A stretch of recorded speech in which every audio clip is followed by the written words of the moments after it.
Che, ¿qué onda? Bienvenidos a nuestra inmersión profunda de hoy.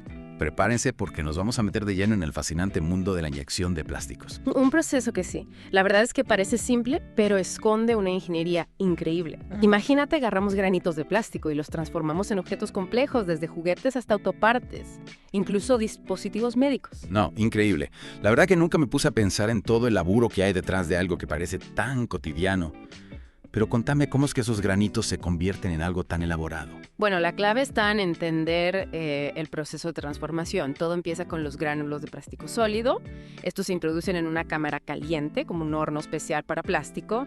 Ahí se funden y luego se inyectan a alta presión en un molde. Este molde les da la forma final. Ajá. Es como un super molde para gelatina gigante, ¿no? Y sí, Pero me imagino que no es solo cuestión de derretir el plástico y ya está. tienes razón. La temperatura a la que se inyecta el plástico es crucial. Si está muy fría, no fluye bien, y si está muy caliente, se puede degradar y la pieza sale mal. Es todo un tema de precisión. Es como cocinar, ¿no? Si te pasas de fuego, arruinas la comida. Exactamente. Ok, como que hay que encontrar el punto justo. Sí, este proceso de transformar el plástico sólido en un estado líquido y fluido se llama plastificación.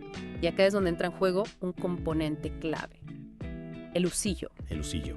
¿Qué es eso? Imagina un tornillo gigante dentro de la cámara de calentamiento. Este tornillo o usillo gira y empuja los gránulos de plástico, los comprime, los mezclas a medida que avanzan. Y lo interesante es que su diseño, con diferentes diámetros y secciones, ayuda a que el plástico se funda de manera uniforme. O sea, que no solo empuja el plástico, sino que también ayuda a derretirlo. ¿Y de dónde viene el calor para derretirlo? Hay como un mechero gigante debajo de la cámara. Bueno, hay calor externo, que viene de resistencias eléctricas que rodean la cámara. Pero hay otro factor clave: el propio plástico genera calor. A medida que los gránulos se frotan entre sí contra el usillo, se produce fricción. Y esa fricción genera calor. A esto llamamos cizallamiento. Para. O sea que el plástico se calienta solo por el hecho de moverse y rozarse. Exacto. Es como cuando nos frotamos las manos para calentarlas en invierno. Exactamente. Y eso es buenísimo porque reduce la cantidad de energía que necesitamos para calentar la cámara. Es decir, el proceso se vuelve más eficiente y económico gracias a este calor gratis que genera el propio plástico. Mira vos, qué ingenioso. La verdad que nunca me hubiera imaginado que algo tan simple como la fricción pudiera ser tan importante en este proceso. ¿Y esto es solo la punta del iceberg? Ajá. Al comprender este proceso de calentamiento dual, empezamos a apreciar la complejidad e ingenio detrás del moldeo por inyección. Totalmente. Y me imagino que controlar la temperatura con tanta precisión debe ser clave para que todo salga bien. Tenés toda la razón. Para obtener piezas de buena calidad, la temperatura del plástico debe mantenerse dentro de un rango específico durante todo el proceso. Y para eso se usan sensores, llamados termopares, que están en contacto con el plástico fundido y le indican a la máquina si hay que subir o bajar la temperatura. Es como un GPS de temperatura. Claro. Me imagino que si no se controla bien la temperatura, las piezas pueden salir deformadas o con defectos. Exactamente. Y acá hay otro factor interesante. No todos los plásticos se comportan de la misma manera cuando se calientan. Hay plásticos amorfos y semicristalinos y cada uno tiene su propia personalidad, digamos. ¿En serio? Sí. Pero eso lo podemos dejar para otra inmersión, si te parece. Dale, me encantaría. La verdad es que me estás abriendo un mundo nuevo con todo esto. Me alegra escuchar eso. Y todavía hay mucho más por descubrir. Por ejemplo, el plástico tiene una propiedad muy particular. Es viscoplástico. ¿Qué significa esto? Que en estado fundido se comporta como un líquido viscoso y un sólido elástico al mismo tiempo. En serio, líquido y sólido al mismo tiempo. Eso suena a ciencia ficción. No es ciencia ficción, pero sí es fascinante. Y esta propiedad tiene un impacto directo en cómo se inyecta el plástico en el molde. ¿Y por qué? ¿Cómo influye que sea las dos cosas a la vez? Bueno, imagínate un río. ¿Ah? El agua en el centro fluye más rápido que las orillas, ¿no? Sí. Con el plástico fundido pasa algo similar. La parte que está en contacto con las paredes de molde, que están más frías, fluye más lento, mientras que la del centro, que está más caliente, fluye más rápido. A esto se le llama flujo parabólico. Entiendo. Es como si el plástico retara por el molde, con la parte del medio yendo a toda velocidad. Pero, ¿por qué es importante esto? Porque si no se controla bien la temperatura y la velocidad de inyección, el plástico se puede solidificar antes de tiempo dentro del molde y la pieza sale mal. Uf, qué complicado. Parece que hay que tener en cuenta un montón de factores para que la inyección de plásticos funcione bien. Así es. Y en la próxima parte de nuestra inmersión vamos a explorar el diseño de los moldes y cómo se relaciona con la viscosidad del plástico y el proceso de inyección. Prepárate para una inmersión aún más profunda. La última vez, si mal no recuerdo, nos quedamos hablando de esa fascinante dualidad del plástico. Viscoplástico, ¿te acordás? Líquido viscoso y sólido elástico a la vez. Sí, me quedé pensando en eso. Me intriga cómo esa propiedad afecta al diseño de los moldes, que es lo que dijiste que íbamos a ver hoy, ¿no? Exacto. El diseño del molde es fundamental para que la pieza final salga perfecta. Pensalo como un negativo de la pieza que queremos fabricar. Como un molde para hacer galletitas. Sí, tal cual. El molde tiene cavidades con la forma exacta de la pieza que queremos producir. Ahí se inyecta plástico fundido, se enfría, se solidifica y luego se abre el molde para sacar la pieza lista. Suena bastante simple, pero me imagino que hay mucha ciencia detrás del diseño de un buen molde. ¿Y cómo? No solo hay que tener en cuenta la forma de la pieza, sino también las propiedades del material, la temperatura, la presión de la inyección, la velocidad de enfriamiento, un montón de variables. Claro, y ahí entra en juego la viscosidad del plástico, ¿no? Lo que hablamos antes de que fluye más rápido en el centro y más lento en las paredes del molde. Exacto. Esa viscosidad influye directamente en el diseño de los canales por donde viaja el plástico, los puntos de inyección y la geometría general del molde. Canales. ¿Mm? Puntos de inyección. No entiendo nada. Tranqui, te explico. Imagínate que los canales de alimentación son como las autopistas por donde viaja el plástico fundido desde la unidad de inyección hasta la cavidad del molde. ¿Y qué pasa si no están bien diseñados? Si no están bien diseñados, el plástico se puede enfriar demasiado rápido en algunas zonas, obstruyendo el flujo y arruinando la pieza, o puede que no se distribuya uniformemente generando defectos. Entiendo. Es como si el tránsito se congestionara en la autopista y no llegara a destino. ¿Y los puntos de inyección qué son? Esos son los lugares específicos por donde el plástico fundido entra a la cavidad del molde. Es como la puerta de entrada a la fábrica donde se va a crear la pieza. Ah, ya entiendo. Me imagino que la ubicación y el tamaño de esa puerta también es importante. Claro, si la puerta es muy chica, el plástico puede tardar mucho en llenar la cavidad o generar mucha presión, lo que puede dañar el molde o la pieza. Si es muy grande, puede dejar marcas o imperfecciones. O sea que el diseño del molde es como un rompecabezas donde cada pieza tiene que encajar perfectamente para que todo funcione bien. Exactamente. Y para complicar un poco más las cosas, cada tipo de plástico tiene su propia personalidad, con diferentes niveles de viscosidad, temperatura de fusión y comportamiento durante el enfriamiento. Entonces, hay que diseñar un molde específico para cada tipo de plástico. En muchos casos sí. El diseño del molde debe adaptarse a las características del plástico que se va a utilizar para obtener piezas de alta calidad.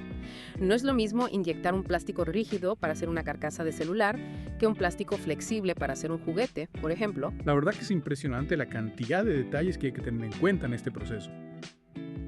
Hablando de detalles, ¿qué pasa con el calor que genera el plástico por fricción?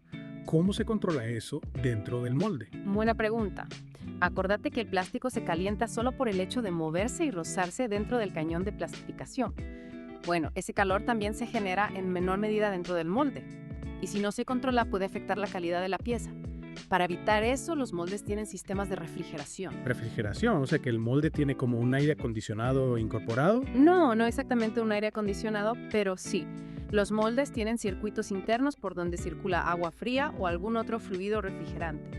Esto ayuda a disipar el calor generado por la fricción y a controlar la temperatura del molde para que el plástico se enfríe de manera uniforme. Es increíble cómo cada etapa del proceso está pensada para controlar la temperatura con precisión milimétrica. Así es, desde la plastificación del material hasta el enfriamiento en el molde, el control de temperatura es clave para obtener piezas de alta calidad con las propiedades mecánicas y estéticas deseadas. Hablando de estéticas, se pueden crear diferentes acabados en las piezas inyectadas, texturas, colores, brillos especiales. Por supuesto. Una de las ventajas de la inyección de plásticos es su versatilidad. Se pueden agregar pigmentos al plástico para darle color, usar moldes con texturas especiales para crear superficies rugosas, lisas o con patrones específicos. Las posibilidades son infinitas. Es como un lienzo en blanco para la creatividad. Exactamente. Y si se quieren lograr brillos especiales, se pueden aplicar tratamientos superficiales a las piezas después del moldeo, como metalizado o lacado. La verdad que cada vez me sorprendo más de las posibilidades que ofrece la inyección de plásticos. Ahora entiendo por qué está presente en tantos objetos de nuestra vida cotidiana. Sin duda. Y todavía nos queda una parte fundamental del proceso por explorar. La máquina inyectora, el corazón que bombea la vida a este mundo de plástico. ¿Estás listo para adentrarte en sus entrañas? Vale, vamos a ver cómo funciona esa máquina mágica. Bueno, llegamos a la última parte de nuestra inmersión en el mundo del plástico. Me dejaste con la intriga de conocer la máquina inyectora, esa que dijiste que era el corazón de todo el proceso. Así es. La máquina inyectora es la que junta todos los elementos que vimos hasta ahora y los convierte en una pieza real. Como una orquesta, pensá, cada instrumento tiene que sonar en el momento justo para crear la melodía perfecta. Me gusta la analogía. Y como en toda orquesta debe haber un director, ¿no? ¿Quién dirige la máquina inyectora? Exacto, el director es el sistema de control, una computadora que monitorea y ajusta todos los parámetros del proceso: temperatura, presión, velocidad de inyección, todo. Pero antes de llegar al director, veamos quiénes son los músicos de esta orquesta. Dale, contame. ¿Cuáles son las partes principales de la máquina? Bueno, básicamente la máquina inyectora tiene dos grandes partes: la unidad de inyección y la unidad de cierre. ¿Unidad de qué? Suena complicado. Tranquilo, es más fácil de lo que parece. La unidad de inyección es la que se encarga de fundir el plástico y luego inyectarlo en el molde. Es como el chef que prepara la comida antes de servirla. Ah, y ahí entra en juego el famoso usillo, ¿no? El que mezcla y funde el plástico. Exactamente. El usillo está dentro de un cilindro que se llama cañón de plastificación, que es parte de la unidad de inyección. Ahí el plástico recibe calor externo de unas resistencias eléctricas y también se calienta por la fricción del propio movimiento del usillo, como vimos antes. Claro, el calorcito gratis que genera la fricción. Qué ingenioso. Sí. La eficiencia energética es clave en este proceso. Bueno, una vez que el plástico está bien fundido y homogéneo, la unidad de inyección lo empuja a alta presión a través de una boquilla hacia el molde. Es como una jeringa gigante que inyecta el plástico en el molde, ¿no? Tal cual. Y acá es donde entra en acción la otra parte importante, la unidad de cierre. Esta unidad es la que se encarga de mantener el molde bien cerrado durante la inyección y el enfriamiento del plástico. Claro, si no está bien cerrado, el plástico se puede escapar y arruinar la pieza.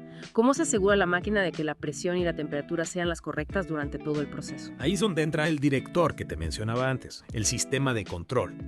Este sistema usa sensores para monitorear todo lo que pasa en la máquina: temperatura del plástico, presión de inyección, velocidad del usillo, fuerza de cierre del molde, todo. Y en base a esos datos ajusta los parámetros en tiempo real para que todo funcione a la perfección. O sea que la máquina no solo inyecta plástico, sino que también piensa y se autocorrige. Exactamente. El sistema de control es el cerebro de la operación, el que garantiza que cada inyección sea precisa y repetible, como si fuera un reloj suizo. Impresionante. La verdad que nunca me imaginé que la inyección de plásticos fuera tan sofisticada. Y eso que solo vimos los aspectos básicos. Hay muchísimos más detalles que podríamos explorar, como los diferentes tipos de moldes, los materiales que se usan, las técnicas de acabado. Es un mundo fascinante. Totalmente. Me voy con la cabeza llena de información y con una nueva apreciación por todos esos objetos de plástico que me rodean. Gracias por este viaje alucinante al mundo de la inyección de plásticos. El placer fue mío. Espero que hayas disfrutado de esta inmersión tanto como yo. Un montón. La verdad que aprendí muchísimo y me diste ganas de investigar más sobre el tema. A nuestros oyentes los invito a que hagan lo mismo. Hay un universo de plástico por descubrir. Hasta la próxima inmersión. Chao, chao. Adiós.